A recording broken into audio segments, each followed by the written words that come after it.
नमस्ते प्यारे बच्चों। तो आइए इस वीडियो के माध्यम से आज हम समझेंगे कक्षा छठवीं की गणित एड ग्रेड अभ्यास पुस्तिका के माध्यम से। तो यहाँ देखिए इसके जो है इसमें जो अध्याय दिए गए हैं कुछ हमने पिछली वीडियो के माध्यम से जो कंप्लीट कर लिए थे।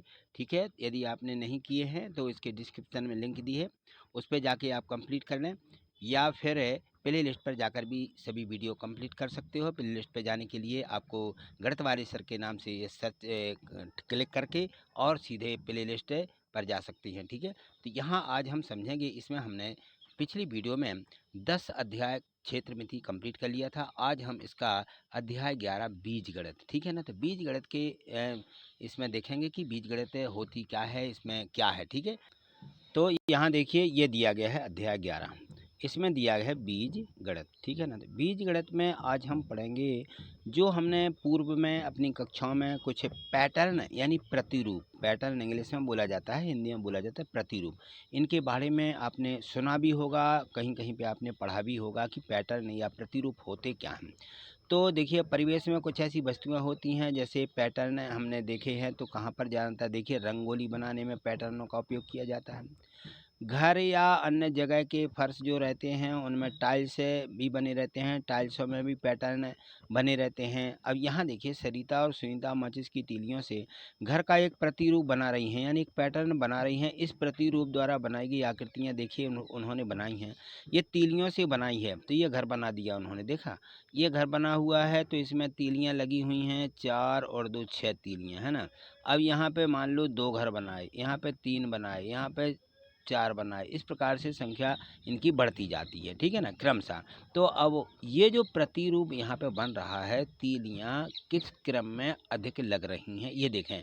आइए सरिता और सुनीता द्वारा बनाए गए घरों के प्रतिरूप का अवलोकन इस सारणी के माध्यम से करिए। तो यहाँ देखिए जो सारणी यहाँ पे दी गई है, इसके माध्यम में यहाँ पे हम समझेंगे कि इन प्रतिरूपों में क्या क्या समझना है हमें। तो यहाँ देखें, तो यहाँ देखिए यहाँ पे जो सारणी दी गई, इसमें बनाए गए घरों की संख्या लिखी है और आवश्यक तीलियों की संख्या लिखी। ठीक है ना। अब देखिए क्रमशः मान लो उसने यहाँ तो 1 2 3 4 ABCD 4 ही दिए हैं, लेकिन सारणी में बताया है कि उसको क्रम को आगे बढ़ाते हुए 1 2 3 4 5 6 इस प्रकार के यदि घर बने हैं, तो देखिए यहाँ पर जो घर बने हुए हैं उनमें तीलियों की संख्या कितनी लगी। पहले घर में देखें तो कितनी तीलियों की संख्या अपन लोगों ने देखी थी, 6। तो पहले घर में 6 तीलियाँ लगी। दूसरे में कितनी लगी, दूसरे में 11 लगी, यहाँ पे 11 है। ठीक है ना। इस प्रकार से इसमें 6, तो इसमें 6 दूनी 12 नहीं है, ये एक तीली है जो कि ज्वाइंट करके लगाई गई है, तो दोनों घरों के लिए एक तीली कम हो गई। ठीक है, तो यहाँ पे दूसरे घर में 11 लगी हुई हैं। तीसरे घर में देखिए यहाँ पर कितनी लगना, 18 लगना चाहिए थी, तो 2 कम गई, क्योंकि यहाँ पे 2 साथ साथ में लग रही हैं, है ना। तो यहाँ पे 16 लगी हैं। यहाँ पे देखें तो जो तीसरा दिया गया है, तीसरे में 16 लगी हैं, और चौथे में 1 2 3 कम जाएंगी, कितने में से 24 में से 3 कमेंगी, तो 21 बची थी, यानी चौथे में 21 तीलियाँ लगी हुई हैं। अब पाँचवें में कितनी लगना चाहिए, ठीक है ना। जब यहाँ चौथा घर बनाया है तो इसमें 3 कम हुई हैं, पाँचवें में कितनी कम होंगी, 4 कम हो जाएंगी। जब हम जॉइंट बनाएंगे तो कितना हो जाएगा भाई, इसमें 5 छक्के 30, 30 में से आप जो है 4 कम कर देंगे तो कितनी तीलियाँ उसमें लगेंगी। तो यहाँ हम लिख सकते हैं इसी हिसाब से कि पहले में देखिए यदि हमारे यहाँ पे 11 11 और 5 16, 16 5 21, 21 में यदि 5 जोड़ दें तो 26। ठीक है ना, इस प्रकार से क्रम आ रहा है। यहाँ पे कितनी आ जाएंगी, 26। ठीक, आगे चलिए, यहाँ पे 5 के बाद है, यहाँ पे संख्या क्रमशः कमती जा रही है, तो यहाँ पर कितनी हो जाएंगी, 6 6 36, 36 में से कितने कम करना है हमें, 4 5, यहाँ 4 कम हो गई, 5 कम करना, कितने 5, 36 में से 5 कम करेंगे तो यहाँ पे कितनी तीलियाँ लगेंगी, 31। ठीक है, ये इस प्रकार से हम तीलियों की संख्या को आगे तक ज्ञात कर सकते हैं। हमारा ये एक प्रतिरूप बन गया, यानी एक निश्चित हमने यह कर लिया कि संख्या किस क्रम में आगे बढ़ रही। तो देखिए 6 5 11, 5 16, 5 21, 5 26, 5 31, यानी 5 5 के क्रम में अगला जो मकान बनेगा 5 5 के क्रम में बढ़ती हुई संख्या लगती जाएगी। ठीक है, तो ये हमने यहाँ पर देखा घरों की संख्या में 5 गुने से अधिक होती जा रही है। तो यहाँ देखिए तीलों की संख्या क्या होगी, 5 गुणित घरों की संख्या, 5 गुणित घरों की संख्या। ठीक है ना, इसमें हम 5 का गुणा करेंगे, घरों की संख्या लिखेंगे, कितने घर हैं, और यहाँ पे दिया गया है सुविधा के लिए कि धन यदि हम 1 कर दें, ठीक है, तो यहाँ पे इन घरों का एक पैटर्न यानी एक नियम यहाँ पे ज्ञात हो जाएगा कि आवश्यक तीनियों की संख्या कितनी होगी। 5 गुणित n धन 1, ये पैटर्न बन करके यहाँ पे निकल आता है। तो 5 n धन 1 ये नियम बन जाएगा। क्या बन जाएगा? 5 n धन 1, यानी हमने यहाँ पे 5 में संख्या का किसका, घरों की संख्या का गुणा करेंगे तो ये 1 घर, ये 2, ये 3, ये 4, इस प्रकार से 5, 6, ये देखिए संख्या दी गई 6, 7, और इस प्रकार से आगे n तक बढ़ती जा रही है। ठीक है, तो हमारे जितने घरों की संख्या होगी n बराबर 1, 2, 3, 4, 5, 6 इस प्रकार से लिया जाएगा। तो यहाँ पे n बराबर हम रख देंगे और 1 उसमें जोड़ देंगे, तो हमारे तीनियों की संख्या यहाँ पे निकल आएगी। ठीक है, चलिए आगे देखिए, आगे यहाँ पर दिया गया है कि इस प्रकार से, ये तो आगे तक का था तो हमने इसको निकाल करके यहाँ पे लिख लिया। अब देखिए 6 घर बनाने के लिए आवश्यक तीनियों की संख्या अपन बता सकते हैं कि यहाँ पे n एक क्या आया है, चर का एक उदाहरण है। ये चर राशि कहलाती है, इसको चर बोला जाता है, और इसका मान जो होता है स्थिर नहीं होता है। मानिए 1, 2, 3, 4 से लेकर के कहाँ तक जाएगा, मान लीजिए कोई चर राशि का नाम दे दें तो ये इसका क्या हो जाता है, अंत हो जाता है। यहाँ पे मान लीजिए n दे दें तो n बराबर 1, 2, 3, 4 इस प्रकार से हम संख्या इसमें लिखेंगे। अब यहाँ पर देखिए ये दिया गया है कि सरिता के पास एक कंचे का बॉक्स है। ये कंचा रखे हुए हैं, इसमें कुछ कंचे हैं मगर गिनती नहीं पता। ठीक है ना, सरिता उनमें से 2 कंचे निकाल देती है। बता सकते हैं बॉक्स में कितने कंचे शेष बचे। अब हमें इसकी गिनती या इसकी संख्या पता नहीं है कितने कंचे हैं, तब क्या करेंगे, तब हम क्या करेंगे, जो वस्तु हमें पता नहीं होती है, हमने पढ़ा है उसको बीजगणित में कि इसको हम मान लेते हैं कि माना उसके पास कोई चर राशि n या x या y या z, इस प्रकार से कोई भी चर राशि का हम नाम देते हुए मान लेंगे कि मान लीजिए उसके पास n कंचे हैं या x हैं या y हैं या z, कोई भी एक। तो यहाँ पे देखिए किस प्रकार से ये बता रहे हैं कि हमें किस प्रकार से इनकी संख्या को मानना है। तो यहाँ देखिए ये क्या कह रहे हैं, इसमें छात्र ने उत्तर दिया कि हम मान लेते हैं कि पूर्व में बॉक्स में x कंचे थे। कितने थे? x, तो x में से 2 कम गए, तो इस प्रकार से लिखा जाएगा x ऋण 2 कंचे शेष बचे, ये हो जाएगा इसका उत्तर। ठीक है, अब देखिए सरिता अगर बॉक्स के आधे कंचे अनिल को दे देती है तो शेष कितने कंचे बचेंगे? आधे दिए हैं, आधे बचेंगे भाई, तो x बटे 2, आधे देना है तो x के बटे 2 लिखा जाएगा। ठीक है, क्योंकि आधे करने के लिए हम उसका बटे में 2 यानी आधे आधे 2 भागों में बांट रहे हैं, तो x बटे 2 इस प्रकार से लिखेंगे, x बटे 2। ठीक है, इस प्रकार की बहुत सी चीज़ें होती हैं जो हमारे दैनिक जीवन में काम आती हैं। यहाँ देखें, यहाँ पर देखें तो एक पैटर्न, एक प्रतिरूप इस प्रकार से दिया गया है, तो इसका जो नियम है किस प्रकार से लागू होगा यहाँ पे देखिए। यहाँ पे इन लोगों ने दिया है कि यहाँ पे एक बॉक्स दिया गया है, मानी एक वर्ग दिया गया है। ठीक है ना, अब इस वर्ग में पूछा गया कितने किनारे हैं, 4 इन्होंने लिखे हैं। आयतों की संख्या कितनी है, वर्ग नहीं है, आयत है, ये इसमें लंबाई चौड़ाई होगी तो आयत है। ठीक है, वर्ग नहीं है, तो इस आयत में आयतों की संख्या ये 1 है। ठीक है ना, जब एक आयत है, किनारे इसमें 4 हैं, 1, 2, 3, 4 हैं। ठीक है ना, तो इस प्रकार से यदि हम 2 आयत लेंगे तो कितने किनारे हो जाएंगे, 4 दूनी 8 किनारे हो जाएंगे और इनकी संख्या 2 होगी। इसी प्रकार से यहाँ पे देखिए संख्या दिखाई जा रही कि ये 3 है, तो यहाँ तो 3 लिखेंगे, लेकिन कितने किनारे हो जाएंगे इसके, तो इस प्रकार से इसमें हम चाहें तो 12 किनारे होंगे यदि हम अलग अलग रखते हैं तो। ठीक है ना, और हम यदि मिला करके रखते हैं तो किनारों की संख्या फिर इसकी कम हो सकती है, तो किनारे 1, 2, 3 ऐसा 4 माना जाएगा। लेकिन ये जो है बॉक्स में अलग अलग दिखाए जा रहे हैं, तो ये इसको पॉइंट नहीं बनाना है।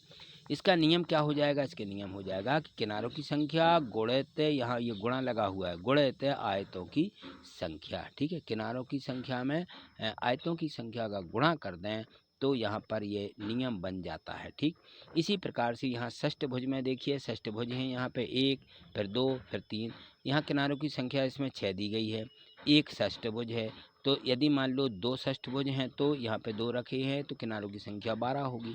3 रखे हुए हैं तो इसमें 18 होगी। ठीक, किनारों की संख्या ने मतलब इसका सूत्र बन जाएगा कि किनारों की संख्या गुणे षष्ठभुजों की संख्या। तो इस प्रकार से हम इसको निकाल सकते हैं। यह हमारा पैटर्न या प्रतिरूप कहलाएगा। आगे देखिए, इसमें प्रश्न यहाँ पे बहुविकल्पीय प्रश्न दिए गए हैं। अजरा अंजुम से 3 वर्ष छोटी है। 3 वर्ष छोटी कौन है? अजरा, ठीक है ना। तो यदि अंजुम की आयु x वर्ष है, अंजुम की कितनी है? इसकी x, और ये 3 वर्ष से छोटी है, ठीक है ना। तो उत्तर क्या हो जाएगा? यानी हम x में से 3 को घटा देंगे, ठीक है। तो x ऋण 3 बी वाले ऑप्शन में दिया गया है, तो ये बी वाला यहाँ पे गोला भर देंगे, यहाँ पर बी वाले ऑप्शन को यहाँ पे भर देंगे, ठीक है। चलिए आगे देखिए अगला प्रश्न। इसमें यहाँ देखिए प्रश्न दूसरा दिया है कि m बराबर यहाँ पे कितना लिखा हुआ है? ऋण 1। तो 2m ऋण 5 का मान क्या होगा? m की जगह हम क्या करेंगे? ऋण 1 को रखेंगे और देखेंगे निकाल करके कि कितना होगा। तो यहाँ पे देखें 2 m का गुणांक है तो 2 गुणित यहाँ पे क्या लिखा जाएगा? ऋण 1, ठीक। और यहाँ पे ऋण 5 है तो 2 एकम 2, ऋण के 2 ऋण के 5 दोनों क्या हो जाएंगे? ये दोनों जुड़ जाएंगे तो 5 और 2 7 हो जाएगा। ऋण का 7 उत्तर यहाँ पे। ऋण का 7 किस में दिया गया है? सी वाले ऑप्शन में, अतः सी वाला गोला यहाँ पे भर देंगे और ऋण 7 यहाँ लिख देंगे, ठीक है। निम्न प्रश्न, निम्न पैटर्न का अगला पद बताइए। तो देखिए यहाँ पे जो पैटर्न दिया गया है, जो क्रम दिया गया, उसी क्रम में हमें अगले पद यहाँ पे लिखेंगे। 3, 6, 9, 12, ठीक है। यानी 3 का पहाड़ आ रहा है इसमें। 3 दूनी 6, 3 तिरका 9, 3 चौके 12, यहाँ पे 3 5 15, 3 6 18, 3 7 21 आएंगे ना। तो अब देखिए 15, 18, 21 किस में दिए? पहले ही ऑप्शन में दिए गए हैं, तो ये पहला ऑप्शन इसका क्या हो जाएगा? ये सही हो जाएगा। इसको हम यहाँ पे लिख देंगे और पहले वाला ए वाले ऑप्शन का गोला यहाँ पे भर देंगे, ठीक। अब यहाँ देखें प्रश्न है चौथा। चौथे प्रश्न में दिया गया है कि एक चर के लिए सत्य कथन है। चर राशि क्या होती है भाई? हम पढ़ चुके हैं कि इसका मान स्थिर नहीं होता, चलता रहता है, ठीक है ना। तो इसमें हम लिखेंगे बी वाला ऑप्शन जो दिया गया है कि इसका मान स्थिर नहीं होता है, ये चर राशि कहलाती है, ठीक है। तो ये जो यहाँ पे नियम लागू होता है इसको हम यहाँ पे भर देंगे। अब देखिए यहाँ पे एक पैटर्न दिया गया है। पैटर्न आप अच्छे से नहीं देख पा रहे होंगे। यहाँ पर ये जो पैटर्न है, तीलियाँ दी गई हैं यहाँ पे देखें एल बना हुआ है। आपको बुक में देखना है तो ये एल बना हुआ है, ठीक है ना। एल इस प्रकार से एल बनाया गया है। यहाँ पे ये तीली रखी गई इस प्रकार से, ठीक है ना। एक है यहाँ पे एल, यहाँ पे ये दूसरा एल में यहाँ पर देखें तो यहाँ पर संख्या इस प्रकार से 2 एल की दी गई थी, है ना। ये 2 एल है यहाँ पे, और इसके बाद 3 एल हैं, फिर 4 एल, इस प्रकार से आगे बढ़ते हुए क्रम में ये एल यहाँ पे दिए गए हैं। यहाँ पर आप लिख लें तो यहाँ पर ये 3 एल बने हुए हैं। इन 3 एलों में देखें तो पहले एल में कितनी तीलियाँ लगी हैं? पहले एल में 2। अब इसी प्रकार से प्रत्येक एल में 2, तो यहाँ कितनी हो जाएंगी? 4, यहाँ कितनी हो गई? 6, यानी 2, 4, 6 इस प्रकार से संख्या बढ़ रही है, यानी 2 के गुणांक में संख्या बढ़ रही है, ठीक है। तो इसको पैटर्न के रूप में किस प्रकार से लिखा जाएगा? 2 का गुणांक और क्या हो जाएगा? तीलियों की संख्या, ठीक है ना। जितने हो जाते जाएंगे उस तरफ से इसकी संख्या बढ़ती जाएगी, तीलियों की संख्या। तो यहाँ पे 2 एल, एल की एल कितने हो जाएंगे? उतने हम इसमें 2 का गुणा कर देंगे, ठीक है। 2 एल हुए यहाँ पे तो 2 गुणे 2 हो जाएगा, यानी 4 तीलियाँ हो जाएंगी। यहाँ पे 3 एल हुए तो यहाँ 3 लिख देंगे, 3 दूनी 6 तीलियाँ हो जाएंगी। तो इस प्रकार से ये क्या बन जाएगा? इसका एक पैटर्न का नियम बन जाएगा 2 एल। तो 2 एल किस में दिया है? ए वाले ऑप्शन में दिया गया है, ठीक है। इसलिए ए इसका सही है। आगे देखें प्रश्न क्रमांक 6 दिया गया है। 6 प्रश्न में देखिए यहाँ पे है, वह संख्या जिसका मान स्थिर नहीं होता है क्या कहलाती है? तो अभी पढ़ी है कि वह चर राशि कहलाती है, ठीक है। तो इसको लिख दीजिए कि यह चर राशि कहलाती है। वह संख्या जिसका मान स्थिर नहीं होता है चर राशि कहलाती है। बीजगणित में अज्ञात राशियों के स्थान पर किसे प्रयोग किया जा सकता है? बीजगणित में यदि हमें जो राशि अज्ञात होती है तो वहाँ हम एक्स, वाई, जेड इन संख्याओं का प्रयोग करते हैं। यानी हम बीजगणित में जो हमारे अल्फ़ाबेट्स होते हैं, जो हमारे अंग्रेजी के वर्ण होते हैं, उनका प्रयोग किया जाता है, ठीक है। प्रश्न 8वां देखिए, इसमें दिया गया है कि x बराबर 3 है तो 10x और दिया गया x धन 10 का मान ज्ञात कीजिए। तो यहाँ पे दिया गया है, ठीक है ना। इनके मान हमें ज्ञात करना है तो 3 रख देंगे जहाँ पे x है। यदि 10 है गुणित x है यहाँ पर अकेला x धन 10 है, तो इनके मान रखेंगे, इस प्रकार से रखेंगे। देखिए यहाँ पर आगे इनको हम देखते हैं, तो यहाँ देख लीजिए, ये इस प्रकार से हम इनके मानों को यहाँ पे रखेंगे, ठीक है। यहाँ आगे देखिए, आगे ही दिए गए हैं ये मान, हम यहाँ रखते हैं इस प्रकार से।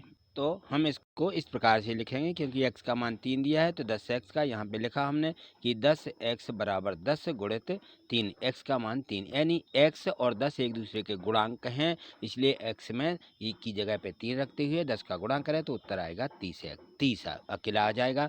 और यहाँ पर देखिए x धन 10 लिखा हुआ है, तो x की जगह पर क्या लिखना, 3 लिखना है, और 10 में 3 जोड़ देंगे तो उत्तर आएगा 13, ठीक है। तो हमें इस प्रकार से इन x का मान हमें रखना है जहाँ पर भी हमें दिया होगा, ठीक है। चलिए अगला प्रश्न 9 देखते हैं। 9वें प्रश्न में यहाँ देखिए दिया गया है कि माचिस की तीलियों की सहायता से, किससे, माचिस की तीलियों की सहायता से अक्षर ई का इस प्रकार का इस रूप में प्रतिरूप बनाना है, यानी पैटर्न बनाना, पैटर्न, ठीक है, पैटर्न बोलते हैं या प्रतिरूप बोलते हैं, ठीक है ना। तो इस प्रकार से हम माचिस की तीलियां लगाएंगे। देखिए ई बनाएंगे इस प्रकार से माचिस की तीलियों की सहायता से, या आप इसमें चस्पा भी कर सकते हो तीलियों को, तब भी ये इस प्रकार से ई आपसे बन जाएगा। यहाँ पे 1 ई है, यहाँ पे 2 ई, यहाँ पे 3 ई, 4 ई, इस प्रकार से संख्या बढ़ती जाएगी, ठीक है ना। तो इसमें कितनी तीलियां लगी हैं इनकी गिनती आप कर सकते हो, ठीक। इसमें नहीं पूछा गया, लेकिन प्रतिरूप बस पूछा गया कि किस प्रकार से प्रतिरूप बनाएंगे। तो इस प्रकार से तीलियों का ये प्रतिरूप चाहे तो एक बना ले या पूरा पैटर्न इस प्रकार से बनेगा।